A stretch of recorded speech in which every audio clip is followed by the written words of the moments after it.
The first requirement of the growth agenda is that we need to maintain our commitment to the current economic reforms and the difficult adjustments that they entail. We have to stay the course and reduce our public debt.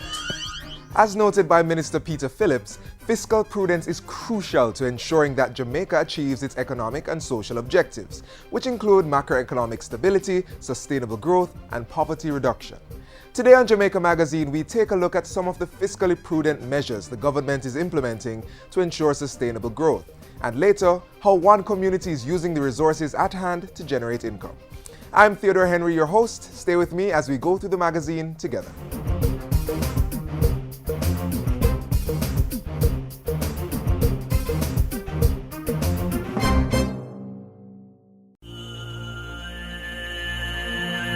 Prevent chikungunya, get rid of mosquito breeding sites around the home.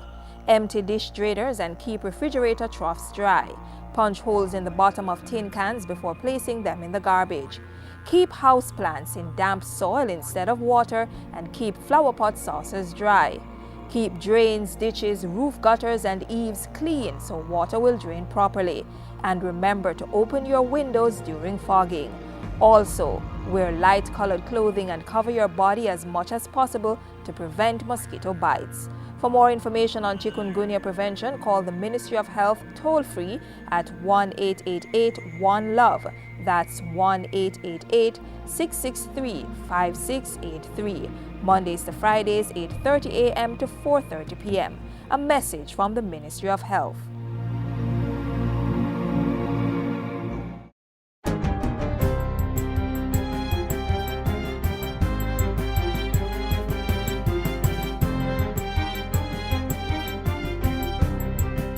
Good day, I'm Andrea Chisholm and this is your JIS News for Wednesday, October 29. Jamaica now has the Caribbean's highest ranking on the Ease of Doing Business report. A new World Bank study shows that Jamaica is ranked 58 among 189 world economies, up from 85 last year. A release from the World Bank says over the past year, Jamaica implemented some major reforms, including streamlining the requirements for starting a business and reducing the cost of getting electricity connection. The country has also established new credit bureaus and adopted a new secure transactions law that broadened the range of assets to be used as collateral for loans. Finance Minister Dr. Peter Phillips says the new global competitiveness standing shows that Jamaica is open for business and that initiatives under the economic reform program are bearing fruit. Meanwhile, Caribbean countries will be embarking on policies to strengthen the framework for bank regulation and supervision. This is to help improve the resilience of the financial sector. The announcement was made by the IMF's Western Hemisphere Director Alejandro Werner at the recent High-Level Caribbean Forum in Montego Bay. Participants stressed the need for a robust financial sector that safeguards financial stability, ensures strong financial institutions, and plays the financing role that these economies need to support growth and, as I said, employment creation and financial inclusion. Mr. Werner added that Caribbean countries would also embark on a comprehensive strategy to reduce energy costs and diversify the fuel mix. The most appropriate tax regime for the region will also be examined, and the Caribbean countries are to coordinate tax incentives across the region. Jamaica has drafted a roadmap for its integrated Ebola response. Health Minister Dr. Fenton Ferguson made the announcement at a press briefing Tuesday. We are now in the process of working with all stakeholders to fine-tune the details. The roadmap is three-pronged and includes 1. Border security plan, health management strategy, and 3. Public education. Meanwhile, the health minister's advocacy for a regional response to the Ebola virus has not fallen on deaf ears. At Tuesday's press conference, Minister Ferguson said Cuba had agreed to assist CARICOM in the launch of a regional response to Ebola. And the Ministry of Health is affirming that it is operating according to the World Health Organization WHO protocols in implementing its Ebola prevention and response measures. These include adherence to a consolidated checklist that covers the steps to be taken and a timeline for action. Among other things, government is called on to ensure coordination of activities, rapid response, public awareness, and infection prevention and control. Procedures also need to be in place for case management at Ebola treatment centers and for safe burial, as well as epidemiological surveillance, contact tracing, improved capacity at labs and ports of entry, and development of human capacity. We recognize that we need to do continuous training and sensitization and to build the capacity of all the staff from the porter right up to those who clean the floors and the wards, the nurses, the physicians, even the records clerks, and those who take care of the dead body, the medical waste, etc. Dr. Harvey was speaking on a JIS TV special on government's response to the threat of the Ebola virus to Jamaica and the response to chikungunya. Check program listings for the 1-hour special, which airs tonight, October 29 at 9:30. The medical community has endorsed government's recent decision to offer a nearly $5,000 subsidy on an important test for breast cancer patients. It was recently announced that the National Health Fund was extending its individual benefits portfolio to cover $4,800 of the cost for the breast cancer receptor studies test. It involves testing breast cancer cells to determine receptor status, that is, whether they are hormone receptors or biological receptors. The result of that test is important in making treatment decisions. The NHF's coverage of breast receptor studies is timely and in keeping with the policy of the government through the Ministry of Health to improve cancer care delivery and increase patient accessibility and affordability. The University Hospital of the West Indies Pathology Laboratory is the only local facility offering the breast cancer receptor studies test. Tests sent overseas would reportedly cost patients $100 each. And finally, Water Minister Robert Pickersgill is cautioning that the drought period is not completely over, and so Jamaicans should still be conserving on the precious resource. The minister was speaking in Parliament Tuesday. He said while recent rainfall had allowed some catchment areas to increase their water levels, they were still relatively low compared to the same period last year. The rainfall outlook for October to December continues to show a decline in rainfall over most southern parishes. I therefore, Mr. Speaker, cannot overemphasize the need for all Jamaicans to conserve on their use of water and to prepare for the next drought period. The next dry season is expected to run from December to March 2015. And that's it for JIS News Today. I'm Andrea Chisholm. Thank you for watching.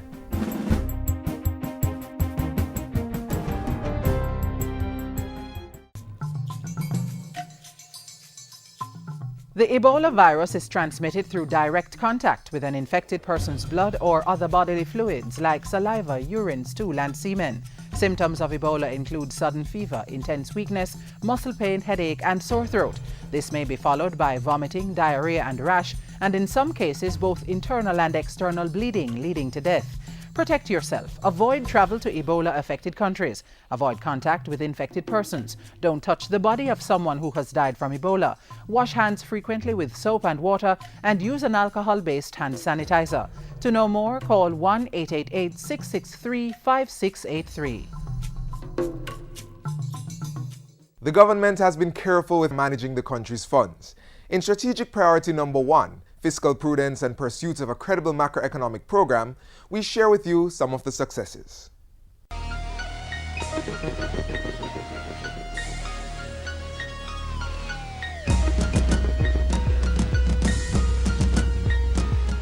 Government is being successful at the strategy of good money management. Measures to contain public expenditure and improve tax reform are bearing fruit. Fiscal performance continues to achieve and support the debt reduction objectives. External accounts are improving. Economic growth is continuing. The latest figures for key economic indicators show improvement in the net international reserves (NIR) and the primary surplus. Net international reserves at the end of September stood at approximately $2.2 billion, which surpassed the IMF target of $972 million.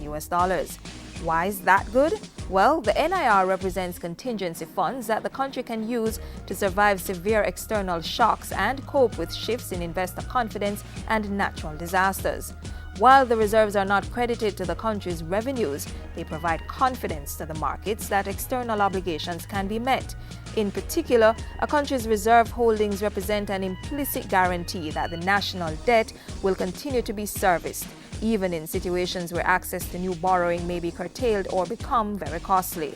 This is a critical part of government's strategy to maintain fiscal prudence and a credible macroeconomic program.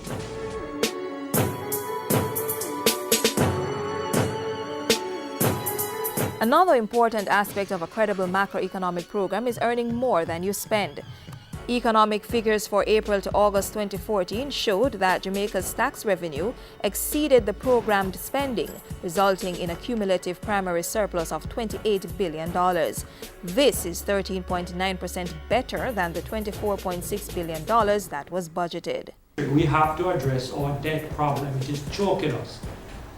All of this primary surplus, let's look back on these numbers. $28 billion of primary surplus that we are generating for 5 months in a year is going to pay debt. Debt servicing and debt reduction is important because over time, this will free up funds that can support capital development projects and key public services. We have to lighten the load of debt before we can really begin to reap all of the benefits of strong growth. That also means reducing the fiscal deficit, that's the gap between earnings and debt. Between April and August 2014, Jamaica's fiscal deficit was 16% better than budgeted. Related to the lower than expected fiscal deficit is the fact that government continues to be prudent with expenditure and spent $10.3 billion less than budgeted in the April to August period. The amount compensated for a shortfall of $5.9 billion in revenues and grants. Maintaining the extended fund facility with the International Monetary Fund is another important part of government's strategy to maintain fiscal prudence, and by all indications, it's working. The IMF board, as you know, approved the 5th review of Jamaica under the extended fund facility. The Statistical Institute released the GDP numbers for the quarter April to June. And it shows that the economy grew by 1.8%, which is a little stronger than was expected. And that comes on the back of 1.6% for the January to March quarter. Just to note that this is the 4th consecutive quarter of growth since the IMF agreement was signed last year. Government's prudent fiscal actions are also endorsed by international rating agency Standard & Poor's.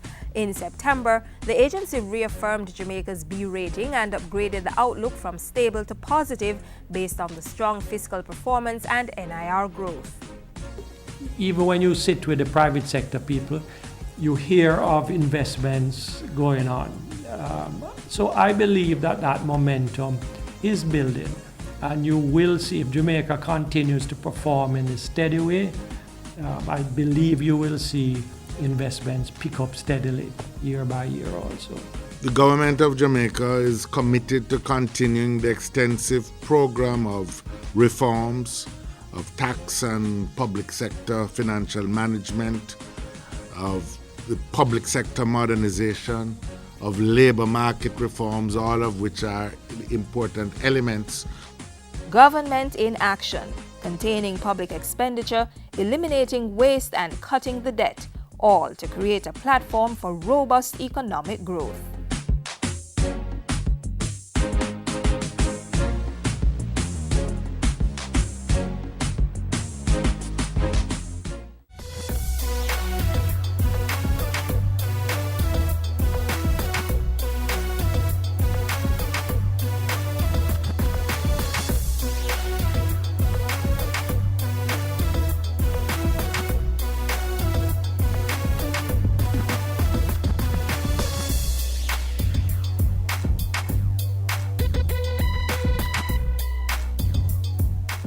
continued success in management of the country's finances can only lead to one thing: a prosperous Jamaican economy, as outlined in Vision 2030, goal number 3.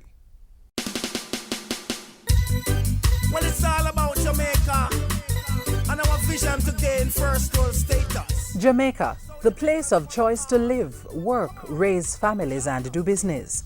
That's the vision statement for Vision 2030 Jamaica, the island's first long-term national development plan. Achieving developed nation status by the year 2030 means implementing 4 main goals: empowering Jamaicans to achieve their fullest potential, having a secure, cohesive and just society, a prosperous economy, and a healthy natural environment. To achieve first world status for this nation. A society in which the people have the opportunity to enjoy a good and fulfilling life demands a strong and stable economic foundation. And that's what Goal 3 aims to do, providing favorable conditions for sustainable economic growth and development. Realizing Goal 3 involves a stable macroeconomy, management of public debt, strong government finances, stable financial institutions, and price stability. An enabling business environment. This means a place where businesses, large, small, and in between, can thrive. Having strong economic infrastructure. That is, a good system of roads, ports, airports, good telecommunication system, and water distribution. Technology. Enhancing the lives of Jamaicans by integrating science and innovation in all facets of the society. An energy-efficient economy. Managing and diversifying energy to serve Jamaicans while limiting the harm done to the environment. And then finally, we need to ensure that each one of our goods and services producing industries are internationally competitive so that we can take greatest advantages of opportunities here and abroad. Many steps are being taken towards the achievement of Goal 3 so that the overall aims of Vision 2030 Jamaica may be realized. Within the first 3 years of making the environment ripe for Goal 3 to come to fruition, there have been several challenges which have somewhat hindered progress on some aspects of the plan. In the area of a stable macroeconomy, we could perhaps fairly say that there was a mixed performance. With the onset of the international global recession between 2008 and 2010, the island experienced a decline in real gross domestic product, GDP, as well as higher unemployment and poverty rates. But very importantly, in 2011, we've seen a return to positive economic growth. There are also promising growth indicators.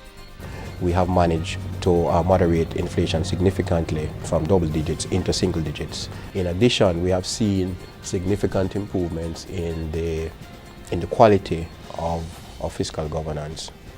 We have benefited from the Jamaica debt exchange, which has significantly reduced the interest cost on our debt. We have also implemented a fiscal responsibility framework.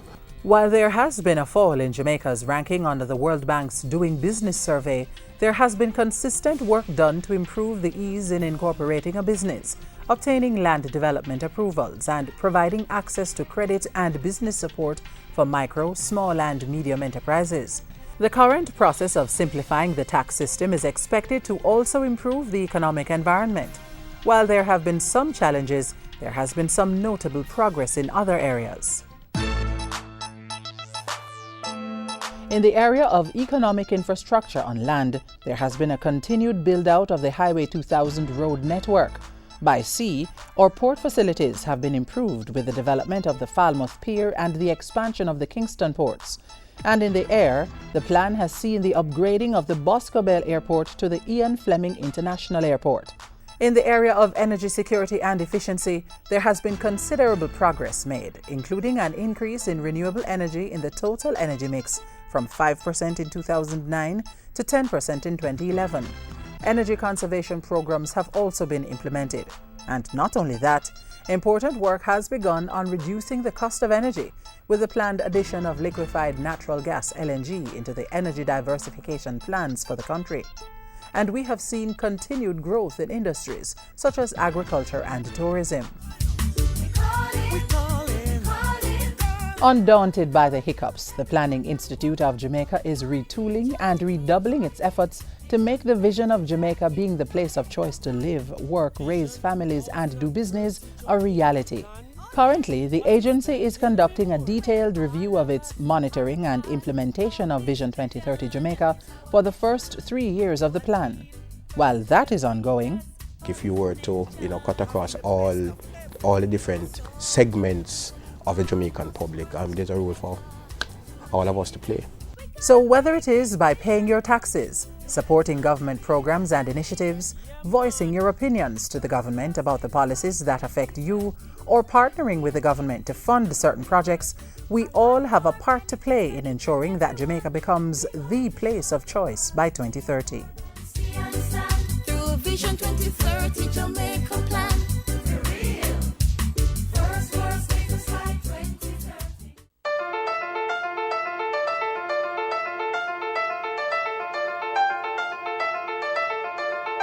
Houston, we have a problem. Jamaica's beauty is our duty. Prevent bushfires during the windy, dry season. Remove firewood, dried grass, or bush away from your house. Never use fires to clear land. Never light a fire in an open area when it's windy. Ensure cigarette butts, matches, or other lighting materials are out before disposal. And use an ashtray. Don't throw cigarette butts out of your window. High winds and dry conditions can be a fiery combination. Lend a hand. Protect our land from fires.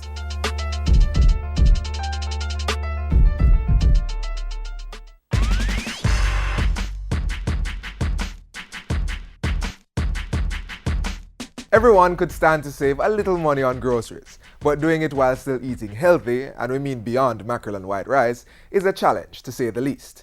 It doesn't have to be that way though. You can still eat nutritious meals daily regardless of how much money you have on hand. It is important that you plan your meals for the week prior to shopping. You also need to review your grocery list from the previous week to identify where you can reuse or get more meals out of what you already have in store. The next step is to purchase items that are for sale in your supermarket or market. Keeping an eye out for the weekly specials will help you save big no matter what you cook. You could also consider purchasing fruits or foods that are in season, as they tend to be on the cheaper side. And avoid brand names unless they're your brand. Focus instead on meat, produce, and bulk goods. For the tech-savvy kitchen enthusiasts, there are a number of apps that you can use to assist you in saving those well-needed funds. These apps can assist you in creating your meal plans and also identify meals that can be created from the ingredients you have on hand. Check the internet for more details. So take the time needed to do a little research to assist you to not only create nutritious and delicious meals, but save you a few dollars.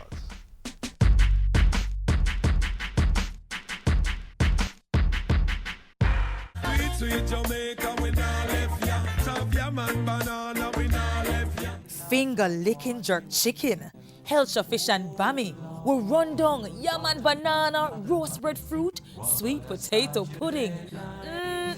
Jamaica food sweet. So let's make a pledge to use more local produce and less foreign goods. Let's grow what we eat and eat what we grow.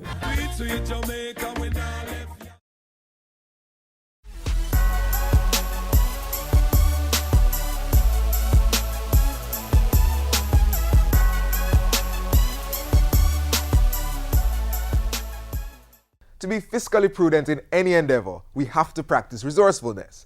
This is the approach that the Beeston Spring community in Westmoreland has taken to generate sustainable income. Learn more now. Through my community, I serve warm welcome to people far from home. I lead strangers to a familiar piece of my culture. I take them to the source of that familiar taste. I am creating a buzz about my community, and it is sweet. The people of Bluefields, Belmont and Beeston Spring, 3 communities in Westmoreland, have come up with a business idea to sell what's around them. Well, the experience at least. Our average returning guests have been here sometimes 5-10 times.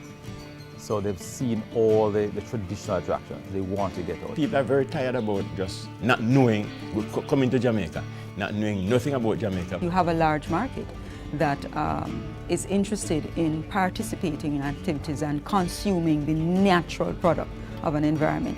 They consulted with community tourism specialists and trainers and then set about cutting a trail through their little villages, highlighting features they believe would interest visitors. I offered a bar service, mixtures of drink, had a room upstairs where visitors can stay. Our culture, our heritage. When you bring tourists through here, Benicia, what are some of the things that really catch their eyes? Like some animals, they never seen goats before, cows before. The normal, natural things that you'll have in your backyard can be an attraction. Oh, definitely. The people who are struggling, people who, especially young people, unemployed, you can become gainfully employed to yourself within the community. Tourism experts will tell you that the backbone of the international travel and leisure industry is in fact community tourism. So with the Beeston Spring example, corporate tourism players have joined with the community to develop and push its product. Listen, tidy up, clean up, educate yourself, help yourself, present what you have, because we have a market, you have a product. We are willing to send our persons to buy your product. A vision of 37 years is finally coming together with the large hotels wanting to have this experience for their guests, where they can not only experience the tours but invest. Community tourism calls on its service providers to respect the environment. It protects indigenous livelihood and can even help to drive other areas of development. Community tourism is community development. Some of the funds from the guests coming will go towards buying football, buying gears, helping the young ladies in catering and other aspects. And the old lady who have a ripe banana will be able to sell it and can get a $1 there right in her hand. Wait a second. This is a whole new thing for me. I used to be on a corner selling an orange, but now guess what? I still sell my orange, but now I know how to market myself. I know how to present my oranges. Undoubtedly, there are many communities across Jamaica that have the potential to become great destinations within our world-acclaimed destination. However, there are a few ground rules that have to be followed if you want to get your community into the tourism business. Like Beeston Spring and Belmont, you'll first need to organize yourself into a community group. When you're a risk taker, you're prepared to fail. We're not saying everything is going to just go like that, but what is important is that you have a plan. You have something you can market. After your community group is up and running, you'll then have to get training for community members, pretty much all of them. And the Tourism Product Development Company is just the place to help you with that. Everybody comes to Team Jamaica. All the persons who are working in the industry currently should be Team Jamaica trained or should participate in Team Jamaica. Also those who are wanting to enter the industry, wanting to start a business in the industry. During training, Ms. Tingle and her team may ask you to consider questions such as, would you be able to guarantee visitor safety? Are you certified to prepare and sell food? Are your proposed swimming and bathing sites tested? Do you know what to do in the event of a fire? And what if you have none of these things in place? Well, TPDCO's Product Quality Unit can arrange for the National Fire Brigade, Health Inspectorate or NEPA to visit your community and conduct the necessary safety and public health assessments. Still interested? Well, the Jamaica Social Investment Fund could possibly help you with funding. Its READY program, that's the Rural Economic Development Initiative, communities may get up to $200,000 in grants to train team members, invest in infrastructure, and promote their community brand. Ready for business? 3 names to remember. Country Style International, your consultant, the Tourism Product Development Company, your trainer, and the Jamaica Social Investment Fund, your financier.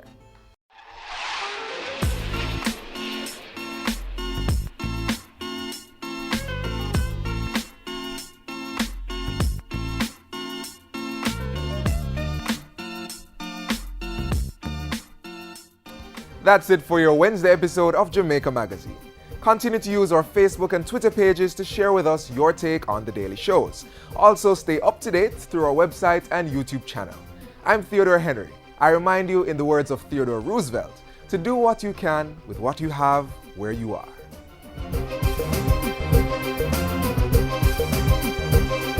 This has been a production of the Jamaica Information Service, the voice of Jamaica.